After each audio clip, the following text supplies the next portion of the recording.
आदरणीय साथी, देश के वित्त मंत्री जेटली जी को नया नया डायरी प्रेम हुआ है। तो क्या उन्होंने कभी साहस दिखाया मोदी जी से ये पूछने का कि सहारा बिरला डायरी के बारे में, जहां प्रधानमंत्री मोदी जी का पैसे लेने में नाम लिखा है, और जांच करवाने के बारे में बात की, या उनके लिए मंत्री पद उनकी इस बात से बड़ा है? क्या कभी जेटली जी ने येदी डायरी के बारे में, भारतीय जनता पार्टी के येदुरप्पा डायरियों के बारे में, जो हाल में ही खुलासा जिनका हुआ है, उनके बारे में कोई चर्चा की? अगर वो दोनों डायरियां भी सही हैं, अगर डायरियां सही हैं तो ये दोनों डायरियां भी सही हैं, तो क्या मोदी जी को और जेटली जी को एक दिन भी अपने पद पर बने रहने का नैतिक, कानूनी या संवैधानिक अधिकार बचा है? ये सवाल आप जैसे तेज सर्रार मीडिया के साथी अवश्य पूछेंगे, क्योंकि उनकी पत्रकार वार्ता में अक्सर कठिन सवाल नहीं पूछे जाते। जैनेंद्र देर, I will come to you sir, you have to wait for your question. Jainendra, please come, मैं देख रहा हूं।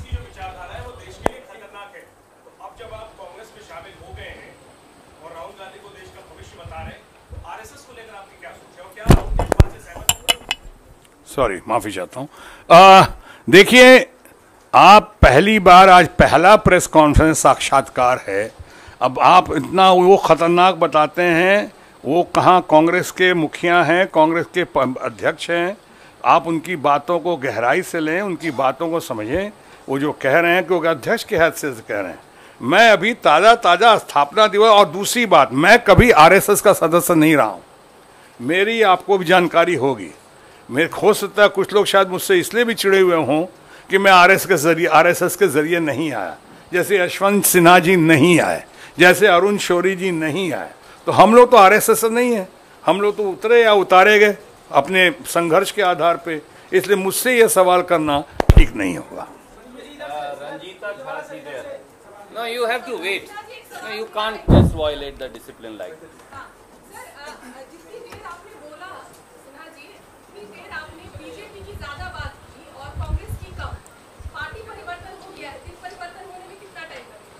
नहीं, दिल परिवर्तन हो गया तभी तो वहां से यहां आया हूं। मैं मन की बात नहीं कर रहा हूं। मन की बात तो फ्लॉप हो गई। मैं दिल की बात कर रहा हूं। दिल परिवर्तन करके ही यहाँ शामिल हुआ, मुझे शामिल किया गया है। मैंने ज्यादा बातें इसलिए की कि कई लोग जो नए हैं, जो नए आए होंगे, उनको नहीं पता होगा कि पूरी बात क्या हुई थी। इसलिए मैं अभी उन बातों को संक्षेप में ही, मैं बिहार यूनिट पे और कहीं और तो गया ही नहीं। मैं मोटा मोटी बातें की कि ये हुआ, चूंकि आज उनका स्थापना दिवस है। अगर आज स्थापना दिवस नहीं होता तो मैं और नवरात्रि की शुभ घड़ी में और कोई बात नहीं करता, उस पर आधा क्या, एक चौथाई बात नहीं करता मैं। Thank you. Siddharth from ANI. आज हरियाणा का आदमी सवाल नहीं पूछ सकता।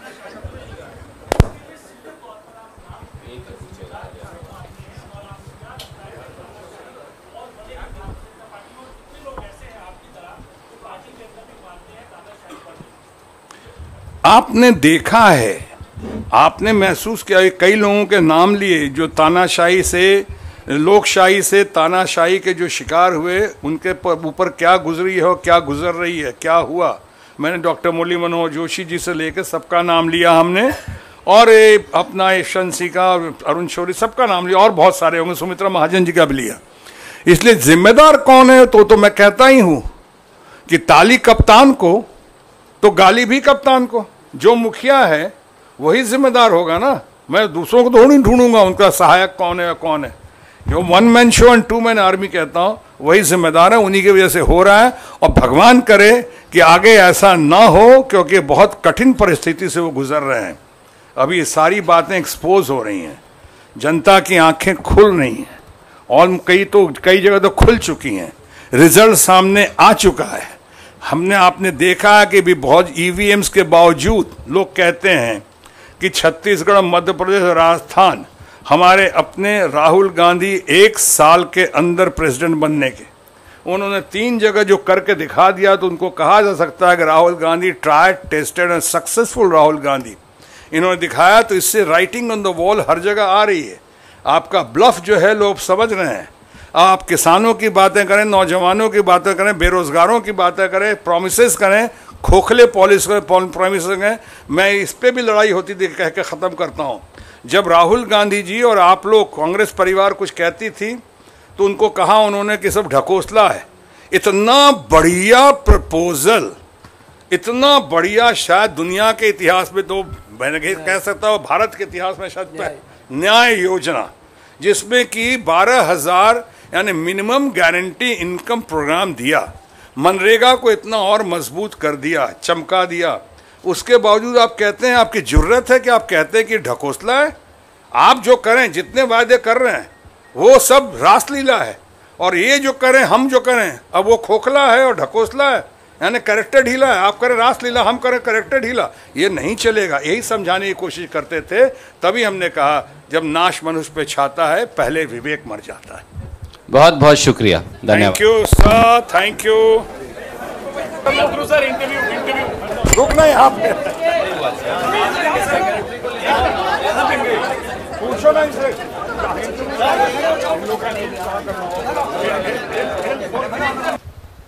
और आदरणीय मित्र, आपने न्यूनतम आय योजना यानी न्याय के बारे में पूछा। मैं आदरणीय आनंद जी की अनुमति से केवल एक लाइन जोड़ूंगा। प्रधानमंत्री मोदी जी इस देश के गरीब का मजाक उड़ा रहे हैं। प्रधानमंत्री मोदी जी इस देश के 20% सबसे कमजोर और गरीबों यानी 25 करोड़ लोगों का अपमान कर रहे हैं। मोदी जी सत्ता के अहंकार के नशे में इतने डूब चुके हैं कि उन्हें इस देश के 5 करोड़ परिवारों यानी 25 करोड़ लोगों को हर गृहिणी के खाते में जाते हुए 72,000 रुपए से नफरत हो रही है। मोदी जी, जवाब दीजिए, आप इस देश के 25 करोड़ लोगों के विरोध में क्यों खड़े हैं? न्यूनतम आय योजना के पक्षधर क्यों नहीं? और हम चुनौती देते हैं आज भारतीय राष्ट्रीय कांग्रेस के मंच से देश के प्रचार मंत्री और परिधान मंत्री को, आइए, एक तरफ देश के गरीब खड़े होंगे और कांग्रेस का नेतृत्व खड़ा होगा, एक तरफ मोदी जी आप होंगे। सब टेलीविजन चैनल और अखबार आए, खुली बहस करें न्यूनतम आय योजना पर। अपने चेलों को मत भेजें, बोगस ब्लॉग मंत्री साहब को मत भेजें, खुद आए, खुद आए। कांग्रेस के अध्यक्ष भी आ जाएंगे, कांग्रेस का नेतृत्व भी आएगा। न्यूनतम आय योजना पर कांग्रेस के नेतृत्व से बहस करें। आदरणीय साथी, कांग्रेस का घोषणा पत्र में किस प्रकार से देश को और हम मजबूत करेंगे और राष्ट्रीय सुरक्षा को हमने दिया, पर प्रधानमंत्री मोदी जी एक बात अवश्य इस देश को बता दें। आप राष्ट्रवाद और आतंकवाद मिटाने की बात तो करते हैं, पर बगैर बुलाए मेहमान के तौर पर पाकिस्तान केक काटने और पार्टी करने नवाज शरीफ जी के यहां कौन गया था? मोदी जी क्यों गए थे? क्या जब पाकिस्तान की फौज के जनरल ने हमारे प्रधानमंत्री को सैल्यूट करने से इनकार कर दिया था, तो क्या देश का अपमान करवाकर मोदी जी नहीं आए थे? क्या रिटर्न गिफ्ट के तौर पर जब पठानकोट एयरबेस अटैक हमें मिला था पाकिस्तान से, तो उग्रवादियों की पोषक आईएसआई को पहली बार 70 साल के इतिहास में इन्वेस्टिगेशन के लिए पठानकोट एयरबेस पे मोदी जी ने नहीं बुलाया था? वो राष्ट्रद्रोह था या वो राष्ट्र को मजबूत करने का कदम था? और क्या उसी आईएसआई ने वापस जाकर हमें हमारे सैनिकों की हत्या करने का आरोप नहीं लगाया था? क्या ये वही प्रधानमंत्री नहीं हैं जिन्होंने जम्मू कश्मीर में पीडीपी के साथ समझौता कर वहां बैठकर ये कहा था, वहां इनकी मौजूदगी में इनके मुख्यमंत्री ने कहा, उन्होंने हमारी सेना का धन्यवाद नहीं किया, जम्मू कश्मीर की जनता आवाम का धन्यवाद नहीं किया, उठाकर उनके मुख्यमंत्री ने अलगाववादियों और पाकिस्तान का धन्यवाद किया था।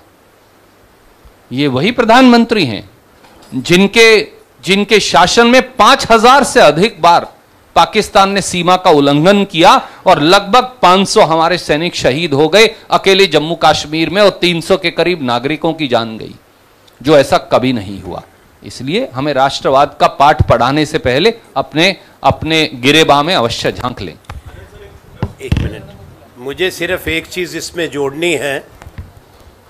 रणदीप जी ने बड़े विस्तार से सारी बात बताई। हमने पहले भी कहा है कि जब कांग्रेस ने चुनौती का सामना किया है तो कांग्रेस के प्रधानमंत्रियों के और सरकारों के बातें नहीं, जो सख्त कदम उठाए हैं वो बोले हैं। मैंने जिक्र किया था बलिदान का, पर एक चीज़ ज़रूर उसमें जोड़ूंगा कि बेहतर होगा प्रधानमंत्री असली मुद्दों पर वापस आएं और लोगों को गुमराह करना और जनता की भावनाओं से खिलवाड़ करना बंद करें। देश की फौज, देश के सुरक्षा बल भारत के हैं, नरेंद्र मोदी जी के और बीजेपी के नहीं हैं। ये बार बार ये जो बात हो रही है देश में, ये अपमान है भारत की सेना का और अर्धसैनिक दलों का। आदेश